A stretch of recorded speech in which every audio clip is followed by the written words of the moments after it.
Hi friends, எல்லாரும் எப்படி இருக்கீங்க? உங்களை பார்த்ததுல எனக்கு ரொம்ப சந்தோஷம். இன்றைக்கும் நிறைய புது ஃப்ரெண்ட்ஸ் வந்திருக்கீங்க. எல்லாருக்குமே ரொம்ப ரொம்ப நன்றி. புதுசாக நம்ம சேனலை பார்க்குறவங்களா இருந்தால் சப்ஸ்கிரைப் பண்ணி வச்சுக்கோங்க. கூடவே இருக்கிற பெல் ஐக்கனையும் ப்ரெஸ் பண்ணி வச்சுக்கோங்க. Thank you friends. இன்றைக்கி நம்ம கிச்சனில் என்ன பார்க்க போகிறோன்னா பன்னீர் பிரியாணி எப்படி செய்கிறது அப்படின்றதான் பார்க்க போகிறோம். ரொம்ப டேஸ்ட்டாக இருக்கும். இது எப்படி செய்யலான்னு வாங்க பார்க்கலாம். பன்னீர் பிரியாணி செய்கிறதுக்கு இது ஒரு 400 கிராம் 200 கிராம் பாக்கெட்டு 2 பாக்கெட் எடுத்திருக்கேன். நான் 2 டம்ளர் ரைஸ் செய்ய போகிறேன். அதனால் நான் அதிகமாக எடுத்திருக்கேன். 400 கிராம் இது 2 பாக்கெட்டு பன்னீர் கட் பண்ணி எடுத்து வச்சுருக்கேன். இன்றைக்கி பிரியாணி இந்த ஃப்ரை பேனில் தான் செய்ய போகிறேன்.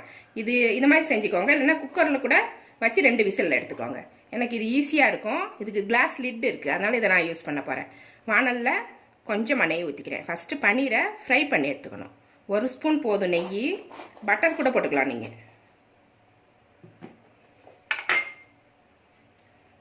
இந்த பன்னீரை இதில் போட்டு லைட்டாக ஃப்ரை பண்ணி எடுத்து வச்சு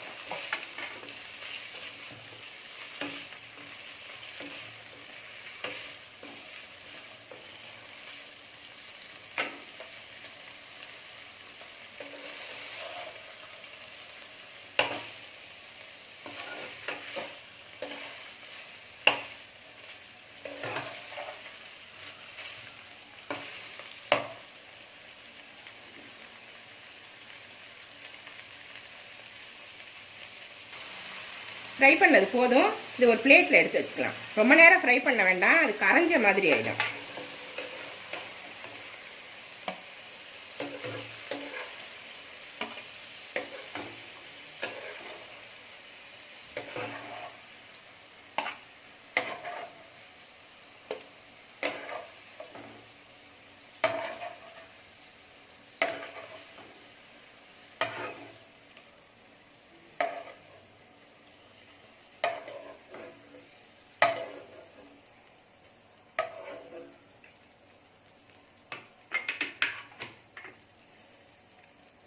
நெய் கொஞ்சம் இருக்குது பேனில். அது கூடவே கொஞ்சமாக சன்ஃப்ளவர் ஆயில் ஊற்றிக்கிறேன். நான் பிரியாணிக்கு தேவையான எண்ணெய்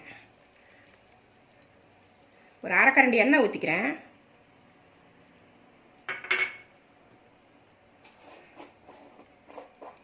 இன்னும் கொஞ்சம் நெய் போட்டுக்கிறேன். அதில் ஒரு 4 ஸ்பூன் அளவுக்கு நெய் போட்டுக்கிறேன்.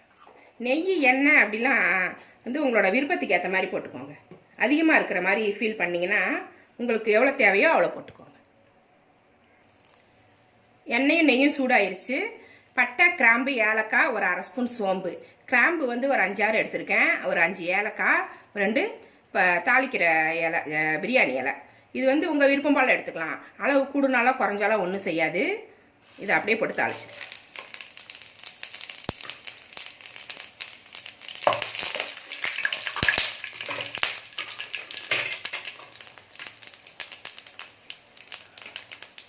2 பெரிய வெங்காயம் நீளமாக கட் பண்ணி வச்சுருக்கேன். அதை இதில் போட்டு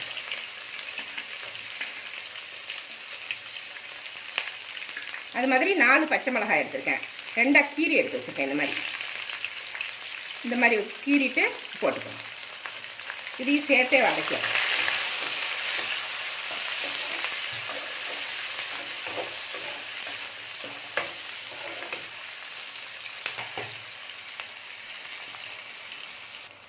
வெங்காயம் வதங்கிடுச்சு. 3 தக்காளி இந்த மாதிரி நீளமாக கட் பண்ணி வச்சுருக்கேன். அதையும் இதில் போட்டு வதக்கிடணும்.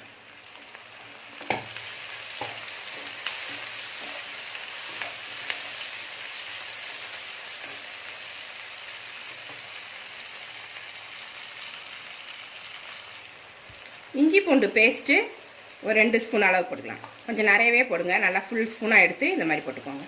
இன்னும் கூட ஒரு 1/2 ஸ்பூன் போட்டுக்கலாம். இதை நல்லா வாசனையை கொடுக்கும்.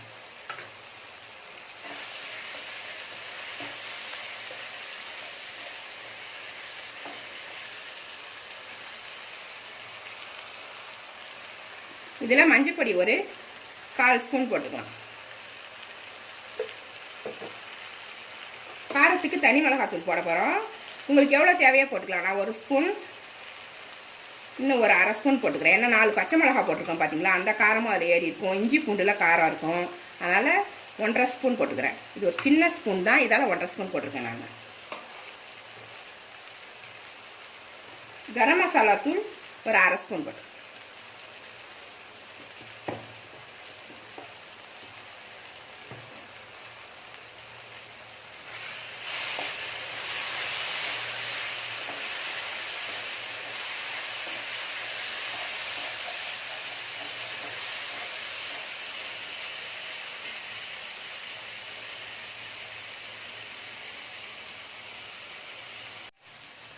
உப்பு தேவையான அளவு போட்டுக்கலாம். 2 டம்ளர் ரைஸ் எடுத்துருக்கேன், அதனால் நான் 2 ஸ்பூன் உப்பு போட்டுக்கிறேன்.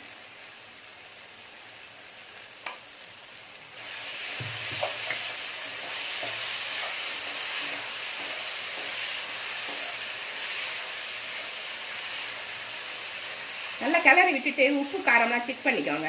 காரம் அதிகமாக போயிருந்ததுன்னா கொஞ்சமாக தயிர் போட்டுக்கலாம், இல்லைனாக்கா எலுமிச்சம்பழம் போட்டுக்கலாம். அப்போ காரம் கம்மியாயிடும். உப்பெல்லாம் சரியாக இருக்கான்னு பார்த்துட்டு தேவைன்னா போட்டுக்கலாம். புதினா, கொத்தமல்லி, கருவேப்பிலை எல்லாமே பொடியாக கட் பண்ணி வச்சுருக்கேன். ஒரு கைப்பிடி அளவு கட் பண்ணி இது போட்டுக்கலாம்.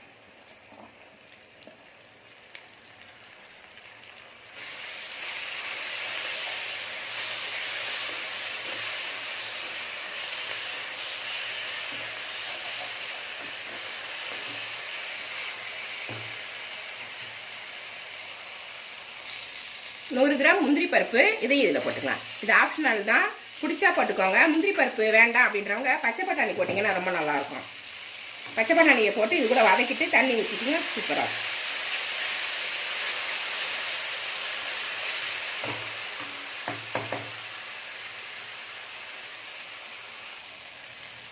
ஒரு டம்ளர் அரிசிக்கு 1.5 டம்ளர் தண்ணி ஊற்றணும். நான் 2 டம்ளர் அரிசி எடுத்திருக்கேன், 3 டம்ளர் தண்ணி கணக்கு பண்ணி எடுத்து வச்சுருக்கேன். அதை இதில் அப்படியே ஊற்றி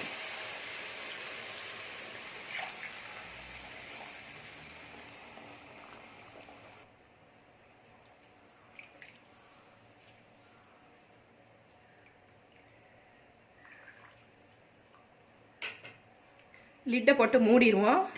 கொதிச்ச உடனே நம்ம அரிசி போட்டுக்கலாம். தண்ணி நல்லா கொதிச்சிருச்சு. இப்போ அரிசியை போட்டுக்கலாம். 2 டம்ளர் பாசுமதி அரிசி கழுவிட்டு இது ஒரு 20 நிமிஷம் நம்ம ஊற வச்சு எடுத்து வச்சுருக்கேன். இது அப்படியே இதில் போட்டு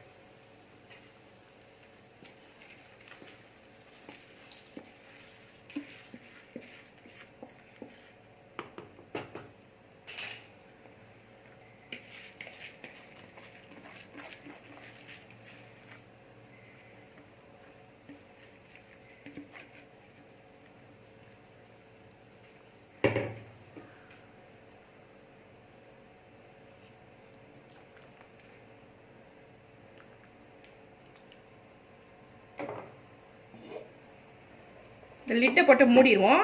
நடுவில் மறக்காமல் கிளறி விட்டுக்கணும், இல்லைன்னா அடி பிடிச்சிரும்.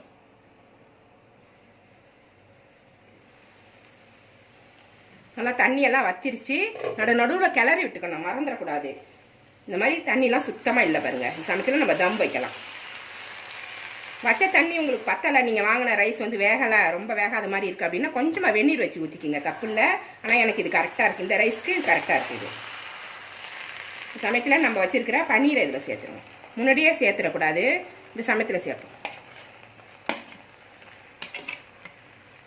பன்னீரை போட்டதுக்கப்புறம் ரொம்ப கிளறக்கூடாது. கருவேப்பிலை, கொத்தமல்லி, புதினா லாஸ்ட்டில் கொஞ்சமாக சேர்த்துக்கணும்.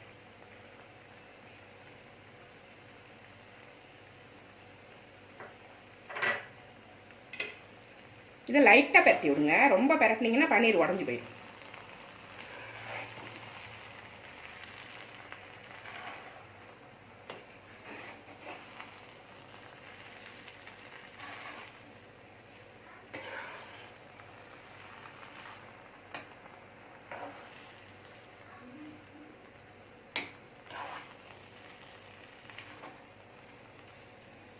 போதும், ரொம்ப நேரம் இதை பெரட்டி கொடுக்க வேண்டாம்.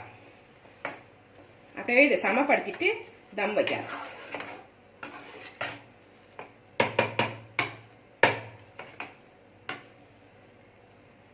மேலே 1 ஸ்பூன் எண்ணெய், அப்போதான் காயாமல் இருக்கும், இல்லைன்னா மேலே ட்ரையாக இருக்கும்.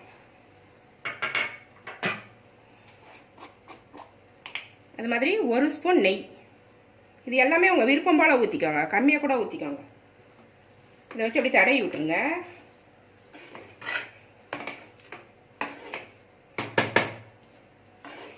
உப்பு காரம்லாம் செக் பண்ணிடணும். அதுக்கு முன்னாடியே பன்னீர் போடுறதுக்கு முன்னாடியே உப்பு காரம் செக் பண்ணிவிடுங்க. காரம் அதிகமாக இருந்தால் கொஞ்சமாக தயிர் சேர்த்துட்டிங்கனாக்கா காரம் போயிடும், இல்லைனாக்கா லெமன் புழிஞ்சு விட்டுக்கலாம். இப்போ இதை மூடிடுவோம். இது ஒரு 15 நிமிஷம் தம்மில் இருக்கட்டும். இந்த மாதிரி கிளாஸ் லிட்டு போட்ட பேன் இருந்தால் மட்டும் இந்த மாதிரி தம் வைங்க. இந்த மாதிரி இல்லை அப்படிங்கிறவங்க குக்கரில் இதே மெத்தடில் செஞ்சுட்டு லாஸ்ட்டில் எல்லாமே இது மாதிரியே செஞ்சு கிளறி விட்டுட்டு 2 விசில் வச்சு எடுத்துக்கோங்க. எண்ணெய் குறைச்சி ஊற்றிக்கோங்க, கரெக்டாக இருக்கும். 2 விசில் வச்சிங்கன்னா இது மாதிரி வந்து போயிடும். இது ஒரு 15 நிமிஷம் தம்மில் இருக்கட்டும். 15 நிமிஷம் ஆயிடுச்சு, தம்லேருந்து எடுத்துறேன். சூப்பராக வந்துருச்சு பாருங்க. லாஸ்ட்டில் கொஞ்சமாக மீதி இருக்கிற கொத்தமல்லி புதினா வேணா தூவிக்கலாம். இந்த பச்சை வாசனை கொஞ்சம் நல்லாயிருக்கும். இதெல்லாம் வெந்து போயிடுச்சு பாருங்கள். லாஸ்ட்டில் வந்து அந்த கொத்தமல்லி புதினா லேசாக துருவிட்டு இந்த மாதிரி போட்டுக்கோங்க. இது அப்படி லைட்டாக ஒரு கிளறி எடுத்துரும்.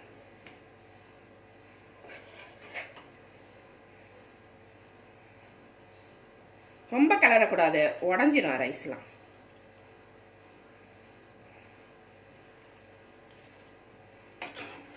லைட்டாக அப்படி தூக்கி விட்டிங்கனாலே போதும். இது அப்படியே ஒரு பிளேட்டில் எடுத்து வச்சு காமிக்கிறேன் உங்களுக்கு. பன்னீர் பிரியாணி ரெடி ஆனதுக்கப்புறம் இது மாதிரி தான் இருக்கும். இதுக்கு சைட் டிஷ்னு பார்த்தீங்கன்னா தயிர் பச்சடி நல்லாயிருக்கும். டொமேட்டோ கச்சப்பு சாஸ் வச்சுக்கிட்டிங்கன்னா கூட நல்லாயிருக்கும். ரொம்ப டேஸ்ட்டாக இருக்கும். இதுக்குன்னு தனியாக ஒரு சைட் டிஷ் நீங்கள் செய்யணுன்ற அவசியமே கிடையாது. இந்த பன்னீரையே தொட்டுக்கலாம். ரொம்ப சூப்பராக இருக்கும் இந்த ரெசிபி. இந்த ரெசிபி உங்களுக்கு பிடிச்சிருந்தா நம்ம சேனலை சப்ஸ்கிரைப் பண்ணி வச்சுக்கோங்க. கூடவே இருக்கிற பெல் ஐக்கானே ப்ரெஸ் பண்ணி வச்சுக்கோங்க. லைக் பண்ணுங்கள், ஷேர் பண்ணுங்கள், கமெண்ட் பண்ணுங்கள். இவ்வளோ நேரம் என்னோட வீடியோவை பார்த்தா எல்லாருக்குமே நன்றி. Thank you friends.